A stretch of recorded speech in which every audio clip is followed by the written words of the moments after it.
नमस्कार मंडळी, स्टार प्रवाहावरील ठरलं तर मग या मालिकेचा नवीनच एक प्रोमो आपल्या समोर आलेला आहे. आणि या प्रोमो मध्ये आपल्याला असं बघायला मिळणार आहे की सायलीची जेलमधून सुखरूप सुटका करण्यासाठी अर्जुन हा सायलीला जेलमध्ये काही प्रश्न विचारण्यासाठी जातो. अर्जुन विचारतो की जर तेव्हा सोनल आश्रमामध्ये आली तेव्हा तेव्हा तुमच्यामध्ये सोनलच्या एजचं काही बोलणं झालं का? तेव्हा सायली सांगते की हो, झालं होतं ना. वडगावच्या यात्रेमध्ये आग लागली तेव्हा सोनलच्या त्या दिवशी तिसरा बर्थडे होता. तेव्हा अर्जुनच्या हाती ठोस पुरावा लागतो.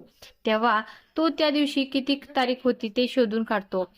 तो दिवस 2 मे 2008 हा असतो. तेव्हा अर्जुनला समजतं की आता सध्या सोनलचं वय हे 21 पूर्ण आहे. तर अर्जुन हा आता पुरावा कोर्टामध्ये सादर करणार असतो. पण तो सायलीला त्या गुन्ह्यामधून सोडू शकेल की नाही, निर्दोष निर्दोष हे पाहणं खूपच रंजक ठरणार आहे. अशाच मालिकांच्या नवनवीन अपडेट्स पाहण्यासाठी आपल्या चॅनलला सबस्क्राईब करा आणि व्हिडिओ आवडला असेल तर लाईक आणि शेअर करायला विसरू नका.